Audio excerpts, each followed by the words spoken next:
اور وہیں اللہ کا ایک قانون جزوی طور پر یہ بھی ہے، اللہ کا ایک قانون جزوی طور پر یہ بھی ہے کہ ہماری بعض گناہوں کی سزا دنیا کی حد تک اولاد کو بھی ملتی ہے۔ یہاں ڈر جانا چاہیے، سہم جانا چاہیے ان ظالموں کو جو دوسروں پہ ظلم کرتے، خصوصاً ایسے گناہ جو مخلوق کے حق میں ہوتے ہیں، جسے ظلم سے تعبیر کیا گیا، کسی کا حق مارنا، کسی کا ناحق مرڈر کرنا، کسی کے مال پہ حقداری جتانا،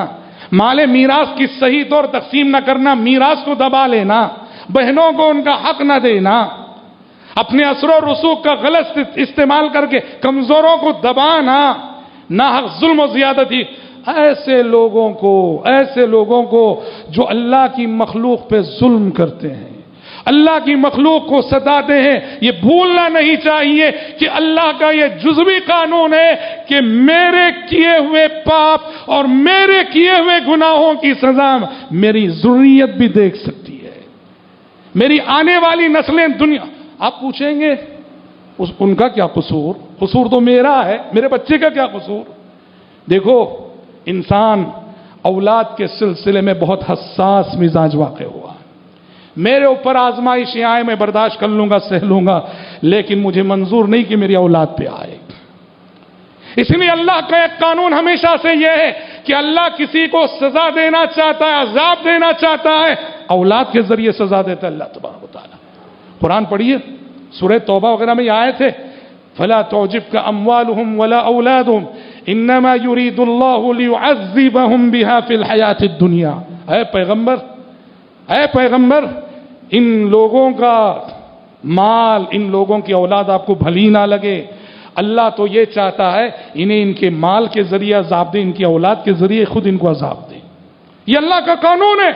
اللہ اولاد کے ذریعے کسی انسان کو عذاب دیتا ہے، سزا دیتا ہے، تو حضرات یاد رکھو، کبھی ایسا ہوتا ہے کہ میرے اپنے کالے کرتوت کی سزا اولاد اور آنے والی نسلیں بھگت سکتی ہیں۔ ہاں، وہ سزا میرے لیے سزا ہے جس نے کہ غلطی کی ہے، میرے لیے عذاب ہے جس نے کہ غلطی کی، وہ اولاد کے لیے آزمائش ہے۔ اس آزمائش کا بدلہ اللہ کے پاس ان کو ملے گا، اچھا بدلہ ملے گا، سمجھ رہے؟ لیکن سزا ہے میرے لیے، وہ آزمائش ہے میرے لیے۔ تو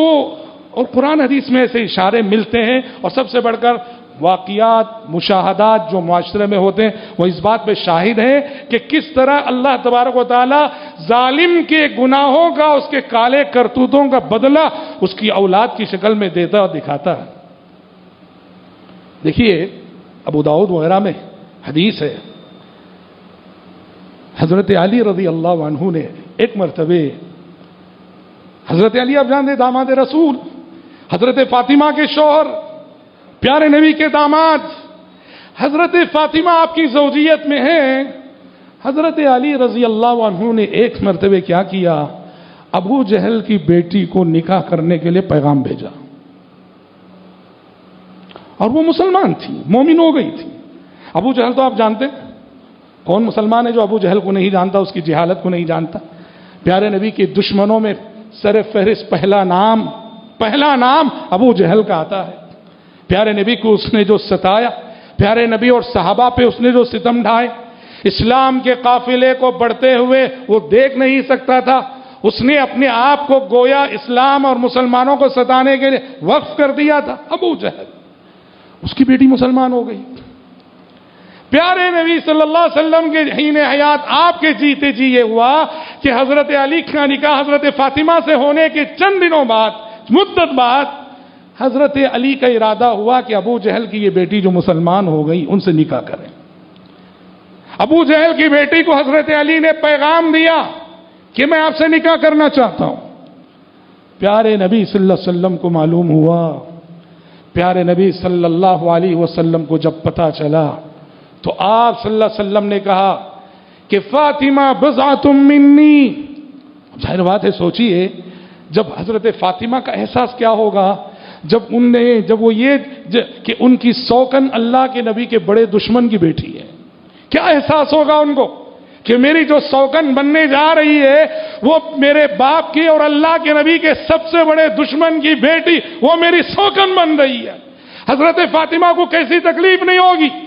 پیارے نبی کو جب پتا چلا کہ حضرت علی ان سے نکاح کا ارادہ رکھتے ہیں،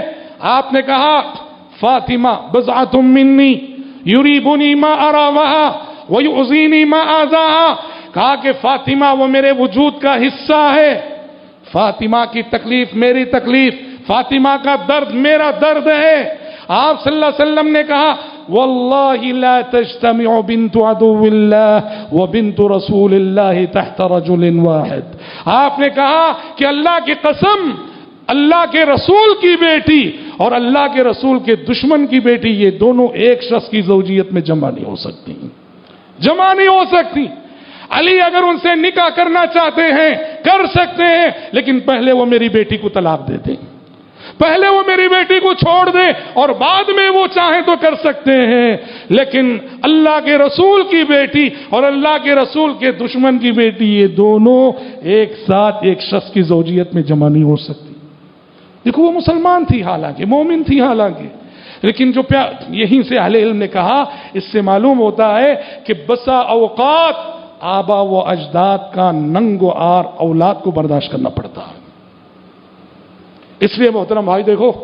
اولاد کی فکر تو ہم سب کو ہوتی ہے، کون ایسے ماں باپ ہیں جو اولاد کے سلسلے میں فکر مند نہ ہو؟ اولاد کے سلسلے میں ہر کسی کو فکر ہوتی ہے کہ ہمارے بچے اچھے جئیں، ترقی کریں، ان کی زندگی اچھی گزریں، صحت مند رہیں، مصیبتوں سے باز رہیں۔ اور اس کے لیے ہم پتہ نہیں کیا کیا کرتے ہیں، اولاد کو پالنے کے لیے دوسروں کا مال ہڑپ کرتے ہیں اور بھول جاتے ہیں اس مال سے اولاد پلتی نہیں ہے، اس مال سے تو اولاد برباد ہوتی ہے۔ لقمہ حرام کھلا کے آپ سمجھیں کہ میری اولاد اچھی جیے گی، یہ بہت بڑی غلط فہمی ہے۔ اولاد کی سچی فکر اگر آپ کو ہے اور اپنی اولاد کا مستقبل روشن دیکھنا چاہتے ہو، اس کا آسان ذریعہ یہ ہے تم خود اچھی زندگی جیو، تم خود اچھی زندگی جیو، ایسی زندگی جس میں ظلم نہ ہو، جس میں زیادتی نہ ہو، جس میں کسی کی تحقیر نہ ہو، کسی کی تذلیل نہ ہو، کسی کی حق تلفی نہ ہو، کسی کو ستایا نہ ہو، کسی کو دکھ دیا نہ ہو، کسی کا مال ہڑپ نہ کیا ہو، کسی کی جائیداد پہ حقداریاں نہ جتایا ہو خواہ کی،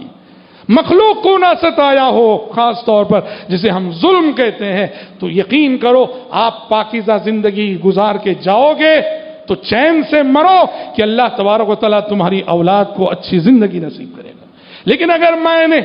اپنی زندگی میں صحیح نہیں رہا، میں بگڑا رہا اور میں نے ظلم کیے ہیں، تو پھر مجھے ڈرنا چاہیے کہ کہیں اس کا خمیازہ میری آنے والی نسلوں کو۔ لیکن پھر بھی ہم بتا دیتے ہیں کہ اللہ کا قانون آخرت کے سلسلے میں یہ ہے کہ ہر شخص اپنے اپنے عمل کا ذمہ دار ہے، وہاں ایک کے گناہ پر دوسرے کو سزا، آخرت دنیا کی حد تک، اور دنیا میں اولاد پہ جو اولاد کے ساتھ جو بھی ہوتا ہے وہ آزمائش ہے، اس کے لیے سزا ہے میرے لیے۔ اللہ رب العزت سے دعا ہے کہ پروردگار عالم مجھ کہنے والے کو، آپ سبھی سننے والوں کو جو اولاد کی فکر لیے جیتے ہیں اور آنے والی نسلوں کی فکر لیے جیتے ہیں، اللہ تبارک و تعالی ہمیں ایسی اچھی سچی مثالی اور پاکیزہ زندگی گزارنے کی توفیق عطا فرمائے کہ جس کا اثر صرف ہمارے بچے نہیں ہماری آنے والی نسلیں دیکھیں۔ اللہ ہمیں ایسے ظلم سے، ایسی زیادتی سے اور ایسی زبردستی سے بچائے کہ جس کا خمیازہ آنے والی نسلوں کو بھگتنا پڑتا ہو۔ اللہم آمین۔